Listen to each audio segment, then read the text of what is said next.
बबुआ जनार्दन तनी बजैबा हो आवता।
ए बबुआ देखी रौरा घर में जब से आनी हमार देह के गदू हो गई। इतना बढ़िया हमार बाबजी माई खाना साढ़ खानी खिया के भेजले रहे और रौरा घर में आते हम रहेठा खानी हो गई। तो रहन ना हमें पखे गोत दे तनी चाट लियो। हम भैंस नानु हई टाइम से बकरियों के दूध देव तो हमार देह दोहरिया जाई। तो तार बाबूजी साढ़ खानी मोटवा के भेजले रहले हां। नागेंद्र यादव के घरे है देखई रोज ओकरा घरे दूहे जाले। हाँ ओकर दूगो भैंस लगहर बाड़ी सब तो उनका घरे के मरद मानुष नहीं खानु तो यह दूहेले। बोला लिया हमरा के छान दे। हाँ हाँ तू अपन छाना पहले। और अतिया बड़ा वियोग में एगो बात कहती अर्जुन। अभे बाबा बबलू बाबा टेंगाड़ी भाई हो कहती और अतिया कि रही पापा के दुलारी नैहर में काम न कैनी। भौजी त बना के दिहली हम बैठल बैठल खैनी। तनको काम ना कैनी आ ससुरा में आके का मजे के पड़ता। अब एगो बूढ़ बड़े वो अंडरवियर खोल के धो दे तरी तरी धो दिया पतोहा। हम तो परेशान बनी। शंभू बाबा बड़ा तंग में बानी हम। गजेंद्र हो तहरा के तो हम का कही तू भातार खानी नहीं खा पथार खानी बाड़ा। और पतार थाना में ले चले के पड़ी का करे उहे भतार के भेंट करे पतार थाना में। अच्छा पतार में और अतिया कहतिया बबुआ अर्जुन अरे कि रही पापा के दुलारी नैहर में काम न कैनी। भौजी तो बना के दिहली हम बैठल बैठल खैनी।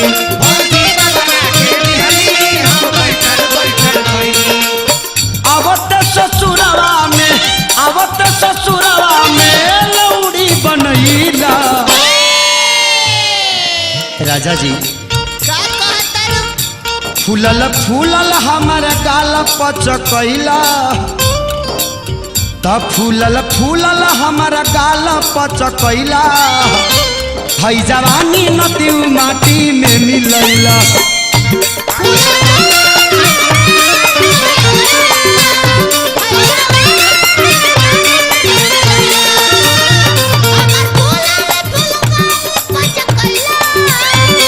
जवानी नदी माटी में मिलैला।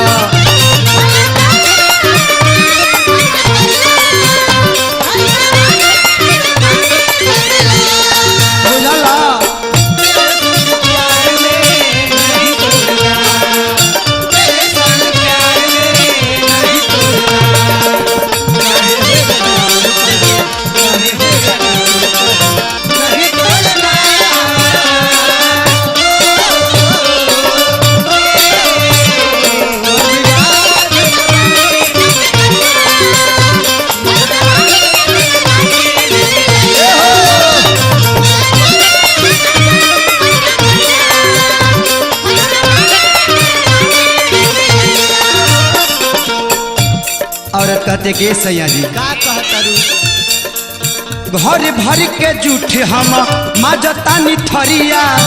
खाना बनैला से हो गईनी करिया।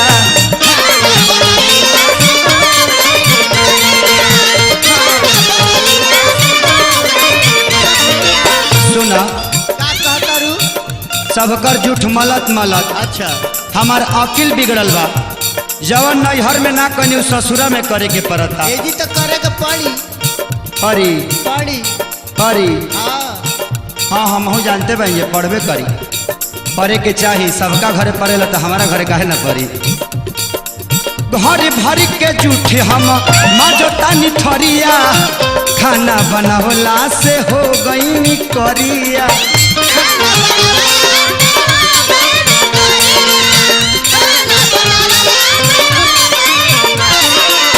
ए राजा जी मोटा दहिया रहे हमार मोटा रहे दहिया तू ही तो बरैला। हमारे फूलल फूलल गाल पचकैला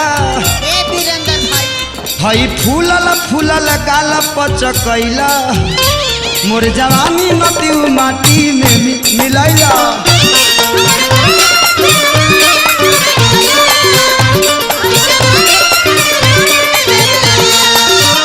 फूलल फूल हमर गाल पचकैला ई जवानी मती माटी में मिलैला।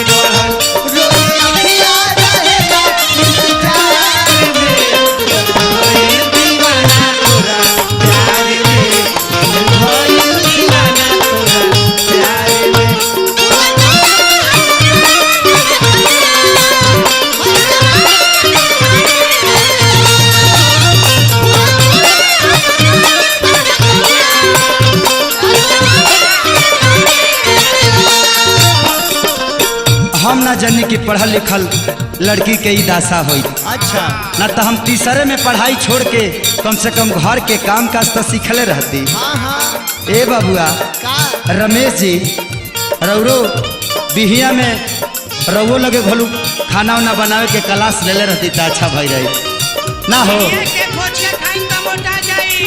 अच्छा ना तो वही के रसगुल्ला खिया के तनी हमार देह दोहरिया दी। महेश भैया ए पंकज सुबोध हो दोहरी हो जाए तो मोहरी तुम लोग तनी खियावल कर। पवन बाबा से कह दे कि कहीं कहीं जाता रहे तो छाना उना बहले अवस्था खियावत रहस हमरा के। कैसन घरे पापा हमार कोई देले शादी काम करत करत देह के होता बर्बादी।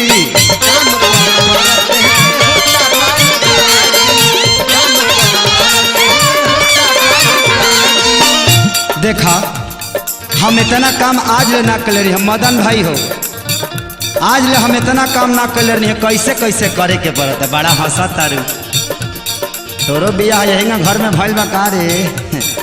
आ हा हा हा मुँह पर मीटर नहीं खे बिल भरे के डर बा कि ना रे। फाट फाट फाट एकरा धान रोपे के बरिस जा कैसन घर में पापा कोई देले शादी काम करत करत होता देह के बर्बादी।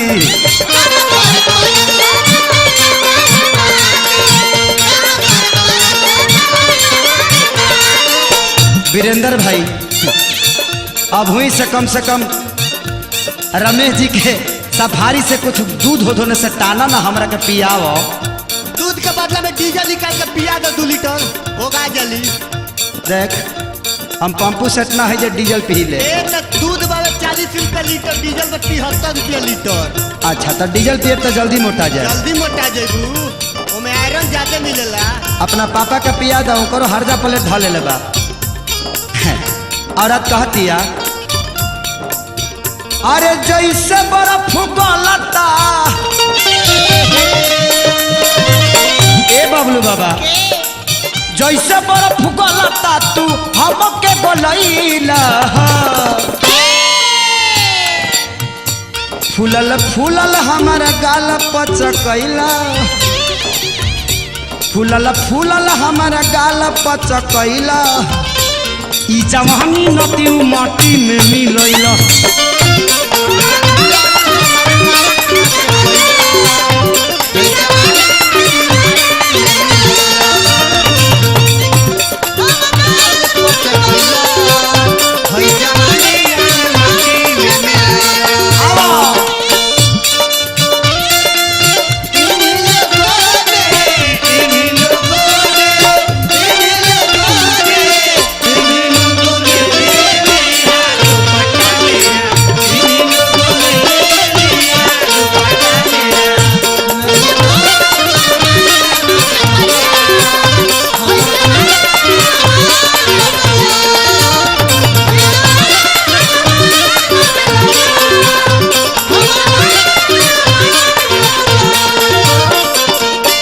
सुना, का अगर तेरा ढेर काम करवाए के बात एगो दाई रख लो। दाई? हाँ, दाई के खर्चा तार माई दी है। हमार माई कहाँ से दी हो? हाँ इतना खर्चा तार पापा बियाह में कैले तो एगो दाई ने खन के ले सकत। तो जितने दहेज मिली उतने में न होई। सुना, तार पापा इतना निमन आदमी हुए। इतना ना कम दहेज मिलल बा कि परहेज करके रह। अच्छा, जवना लग रहा हो लग दहेज मिली। अब पंचर साटे वाला लड़का के कितना दहेज मिली? पंचर सटला हाँ? तोहरो पंचर बना दे। हाँ तो वही खातिर बियाह भइल बा तारा से। इतना दिन से गावत तारा बजावत तारा, कितना केसेट गौल, लेकिन तबो तारा से एगो दाई नहीं खे रखात। हाँ बताओ तो ना तो ऐसा कर मीरगंज से शिव शंकर के कह द, ना तो अजय के कह द, चाहे गोपालगंज से विशाल के कह द, ना तो सिवान में चल जा रोही जी के लगे, आ संतोष जी के लगे होलो, चाहे राजू भैया कहिए तो एगो दाई आइए जाई। बात बाकी ना, चाहे सोनी सुमन औरों कह दी आ जाई। राजकुमार भैया बक्सर में कितना दिन से कहत रहे कि एगो दाई ले जो, लेकिन आवत नहीं।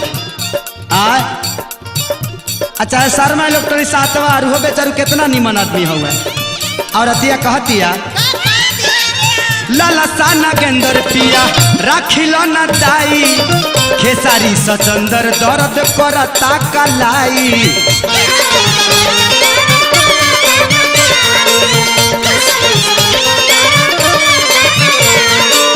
लाला साना गेंदर पिया राखिलो न दाई, खेसारी सतेंदर दर्द करता कलाई।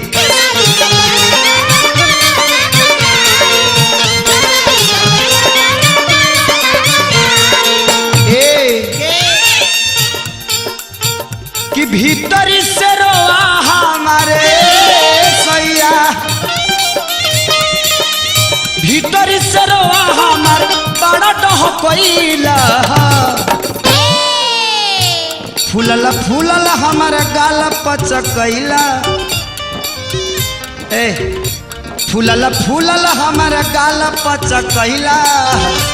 ई जवानी नती मती में मिलैलो,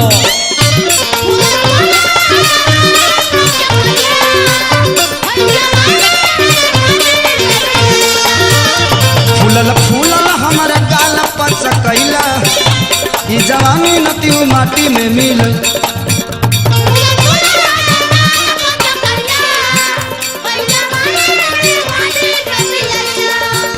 फूलल फूलल हमारा गाल पचकैला। ई जवानी नती माटी में मिल।